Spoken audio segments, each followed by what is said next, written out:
নৰসিংহ পাতৰ গুণ। নৰসিংহ এবিধ সৰু বৃক্ষ। ইংৰাজীত ইয়াক কৰি লিফ প্লাণ্ট বোলা হয়। ইয়াৰ পাত খাজ কটা। কোনো অঞ্চলত ইয়াক মিঠা নিম বুলিও কোৱা হয়। নৰসিংহ চাটনি বনাই ফোৰণ দি খোৱা হয়। দক্ষিণ ভাৰতত ইয়াৰ যথেষ্ট ব্যৱহাৰ হয়।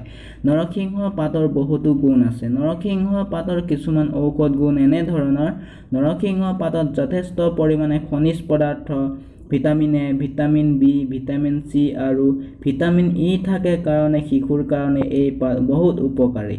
নৰসিংহ পাতে চুলি আৰু নখৰ সৌন্দৰ্য বৃদ্ধি কৰে। গৰ্ভৱতী আৰু প্ৰসূতি নাৰীয়ে নৰসিংহ পাত খালে উপকাৰ পাব। নৰসিংহ পাতত যথেষ্ট পৰিমাণে লৌহ পদাৰ্থ থাকে কাৰণে নৰসিংহৰ পাত খালে শৰীৰৰ ৰক্ত বৃদ্ধি হয়। জুইয়ে পুৰিলে নৰসিংহ পাত থেতেলিয়াই পোৰা অংশত লগালে আৰাম পোৱা যায়। নৰসিংহ পাতৰ ৰসৰ লগত নিমখ মিহলাই কুলকুলি কৰিলে পায়ুৰিয়া ৰোগ নিৰাময় হয়। বিষাক্ত কীট-পতংগই কামুৰিলে নৰসিংহ পাতৰ ৰসৰ লগত সম পৰিমাণৰ নেমুৰ ৰস মিহলি কৰি লগালে আৰাম পোৱা যায়। নৰসিংহ পাত বহুমুক্ত ৰোগী আৰু বৃক্ক ৰোগৰ বাবে উপকাৰী। কেঁচুমৰীয়া ৰোগীৰ বাবে নৰসিংহ পাতৰ চাটনি খোৱা ভাল।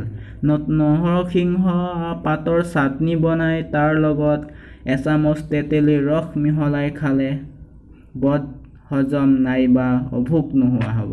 নৰসিংহ পাতত যথেষ্ট পৰিমাণে কেলচিয়াম থাকে কাৰণে ই হাড় আৰু দাঁতৰ গঠনত সহায় কৰে। বন্ধুসকল, মোৰ ভিডিঅ'টো ভাল লাগিলে like, comment, share and subscribe কৰিব নাপাহৰিব।